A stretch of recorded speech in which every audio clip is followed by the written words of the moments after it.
Hello everyone and welcome to another video. In today's video, we are going to talk about the Hero Slayer. Absolutely, it's not about League of Legends, but I felt like changing a little bit since we were banned from ranked lately, and sometimes you get a better feeling from the game if you start playing other games. And my brother recommended for me to play this game. Now, I jumped up on the game, because I believe this is my 100th attempt in the game to try to end it. This might be over-exaggeration. I have been playing this game for the past 3 days, and it was a lot of fun, and certainly because this game has one of the best storylines. There's not a lot of action regarding the cutscenes and story, but mainly it holds its own value because of how you can learn how to be a better player by losing constantly. Now, to give you some insight into the game if this is your first time seeing it, we play as a tiny little guy called Skul, and no, this isn't the final boss, but it is a final boss in itself. And yes, we are playing the DLC of this game. Of course, you would have gone through the same path to unlock the DLC, facing the same boss, but with a twist.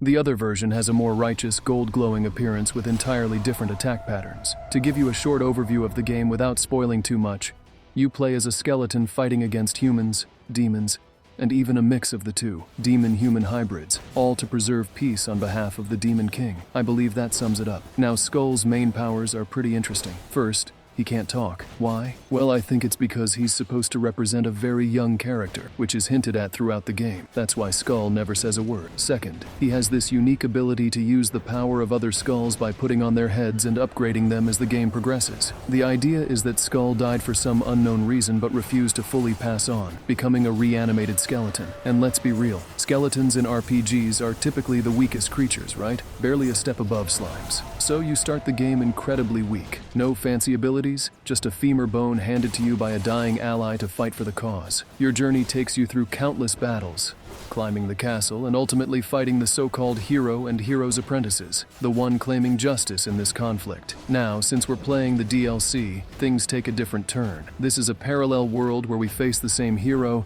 but he didn't experience the same events as the hero in your original run. This alternate hero seems to have fallen into a corrupted state. Essentially, in this part of the parallel reality, the bad guys manage to win, and they are trying to reach your world. And these bad guys are the ones responsible for wreaking havoc in your original world. So that's the storyline in a nutshell, without spoiling too much. I didn't want to say more so that I wouldn't give you hits on why you ended up in this mess, fighting this alternate version of the hero. And trust me, that part of the story is worth discovering for yourself. Now, if you are familiar with my gaming skills, they are almost non-existent.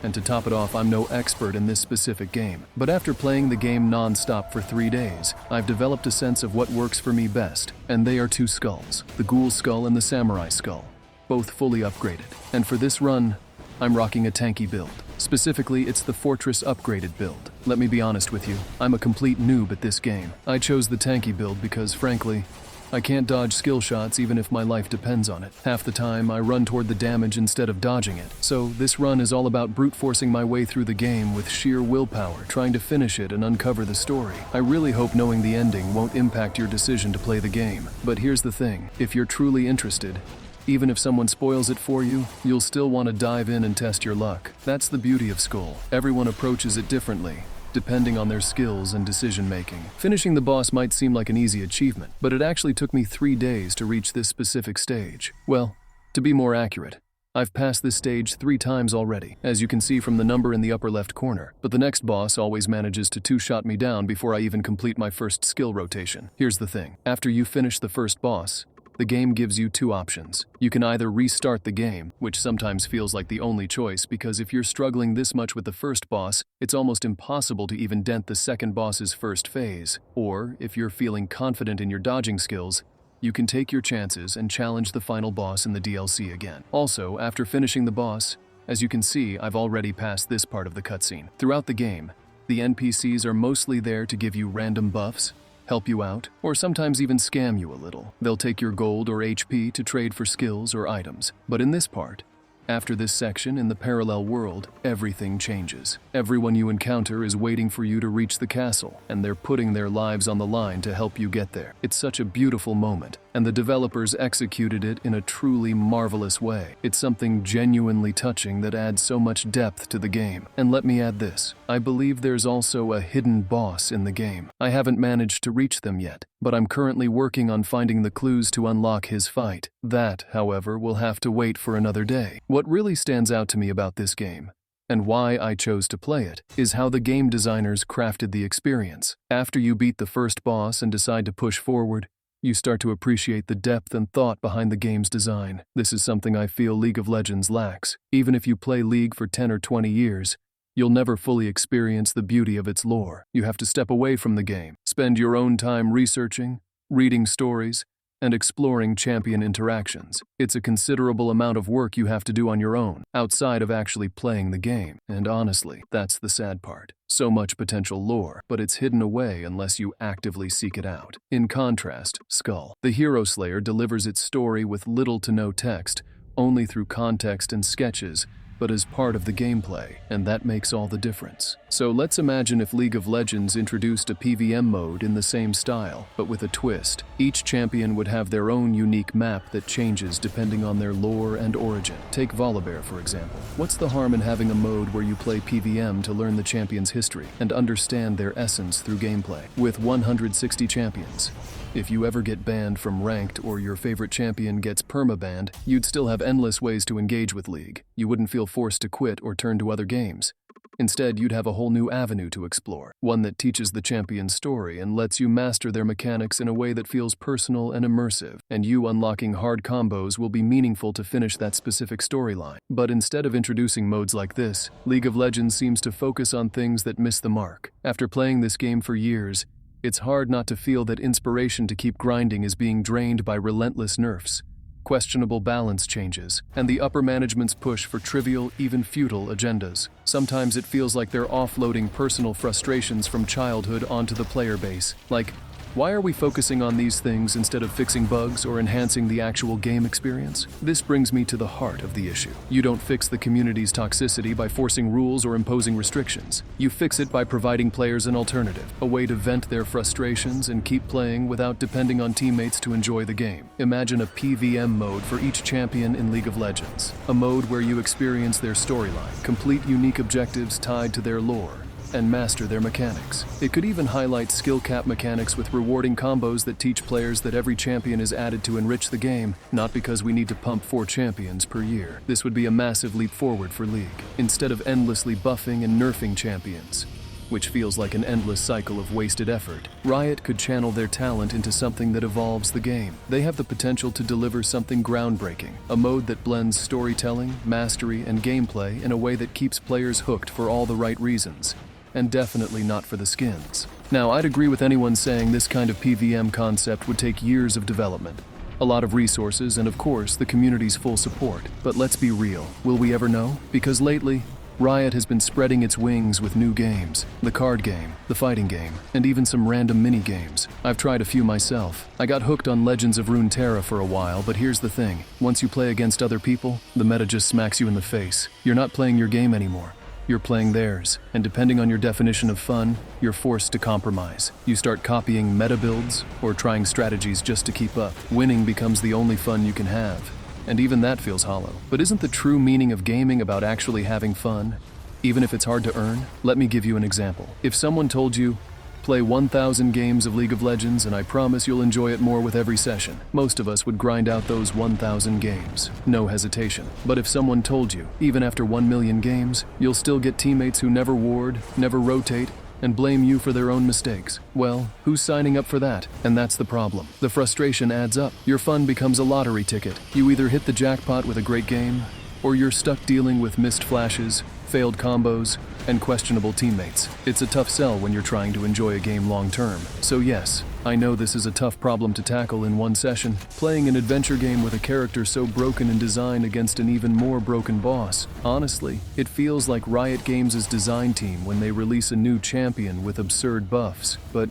hey, as frustrating as it sounds, you've probably noticed by now that I'm actually having a blast with this game. After countless failures, I finally figured out the best build for my gameplay style, and as I mentioned earlier, I'm a slow learner. So naturally I went with the tanky fortress approach, soaking up damage like a sponge. My main source of output? The Samurai Skul. He's all about delivering massive burst damage under the right conditions, and the cherry on top? That Blood Moon wallpaper moment. You land the perfect combo, and the screen lights up with a golden full moon, while the samurai delivers a 100% one-chop slash. It's so satisfying that it almost makes me forget all the failed runs. But here's the thing, everyone's definition of fun is different. Take my brother, for example. From what I've seen, he prefers those high-paced glass cannon builds. 1 HP, insane damage, dodging every ability, and memorizing enemy patterns. Meanwhile, I'm here asking, will I still be alive after tanking the enemy's full combo? If the answer is yes, I'm having the best time of my life. It's like this build sends a message to every boss I face. Whatever you throw at me, whoever you are, I'll still be standing here. After all your effort,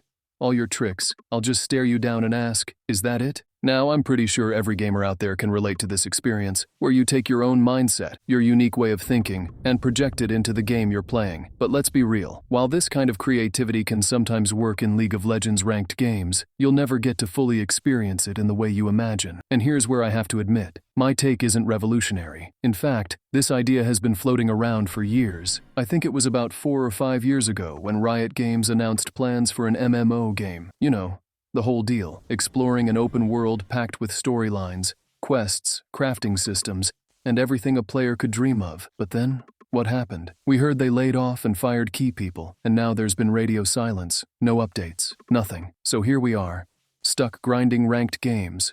And maybe, just maybe, my grandchildren will live long enough to experience this elusive Riot MMO. And honestly, sometimes all we need is to start small. One storyline. It doesn't have to be for every champion. Just pick one, a fan favorite even, and release it. We'd be perfectly fine waiting a year or two for the next. But instead, it feels like Riot's trying to serve us the equivalent of a 5-star dining experience, where they bring out the entree, main course, and dessert all at once. Here's the problem. By the time they finally deliver, we've already starved and eaten our napkins out of hunger. It's inconceivable to leave us waiting this long, with no morsels to keep us hooked in the meantime. So, yes, what we really need is consistency in delivering content. Now, I totally get it when someone says, hey man, if you don't like the game, just play something else. Honestly, that's exactly what I'm doing. But while I'm exploring other games, I wanted to share my take on League of Legends. Let's be fair.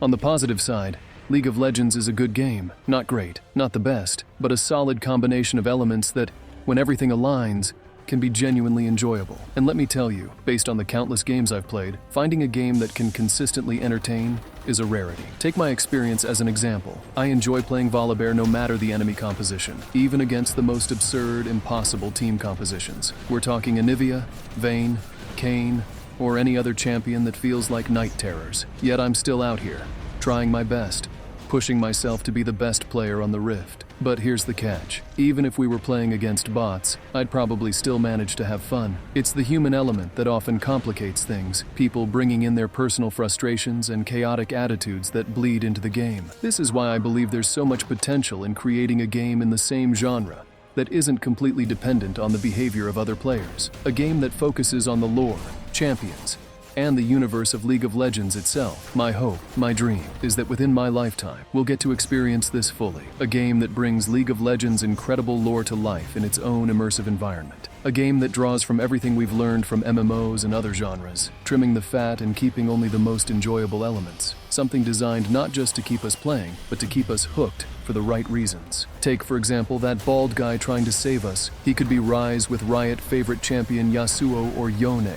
clashing against Aurelion Sol in an end-of-time scenario. Why? Because Sol got bored and decided to wipe Runeterra's existence out of sheer whim. Every champion, with all their differences and quirks, could come together in a storyline. Some might fight to preserve hope, while others might aim to destroy the very fabric of reality. The beauty here is that this doesn't need to be overly flashy or complicated. It just needs to deliver on the first reason we picked up the game in the first place, to be immersed in the League universe, experiencing its story through engaging, interactive gameplay. And if you're wondering whether we've finished the game, no, not yet. This is just the middle phase. I firmly believe the developers of this game wanted to treat their community to something extraordinary, like a full-body massage with bonuses. Each new phase of this boss feels unique, offering a different experience every time. The more you fight, the closer you get to the end, and the more the game relies on you to persevere and reach that long-awaited peace. But let me tell you, finishing this game doesn't feel like the end. It's more like an open door. After this wonderful experience, going back to League of Legends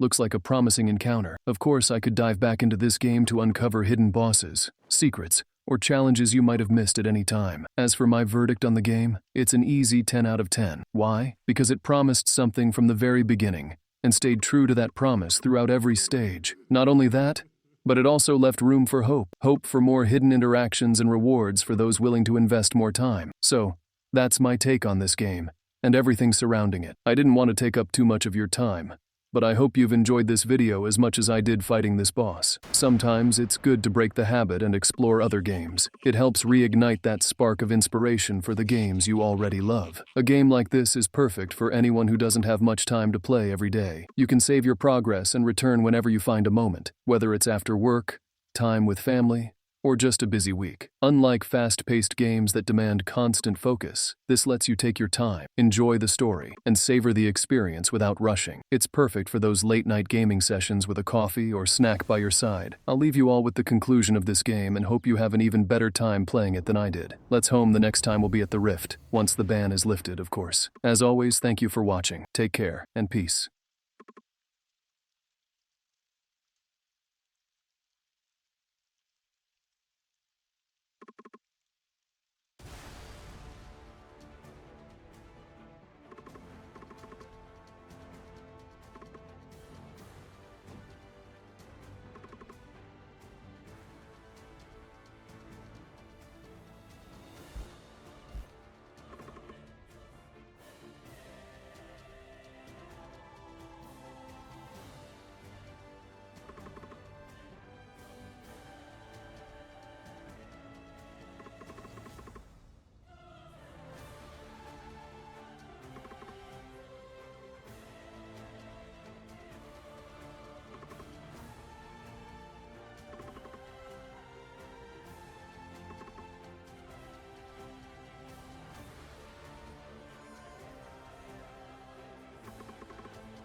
매우 강력한 스켈레톤이었어. 정신을 차리니 알 수 없는 공간이었어. 문은 무언가에 의해 파괴된 것. 문 밖을 나오자 인기척은 느껴지지 않았다. 오직 수없이 많은 실험체가 있는 거대한 연구소였다. 이 정도까지였단 말인가? 가는 길은 달라도 몸이 뜻대로 움직이지 않았지만 밖으로 아직 늦지 않았기를 바라며 마왕성으로 향했다. 진정한 그렇게 황제는 쓰러졌다. 소녀야, 난 올바른 선택을 한 것일까? 등 뒤에서 시선이 느껴졌다. 날 계속해서 바라본 그와 같은 존재가 되고 싶었던 걸지도 모르겠다.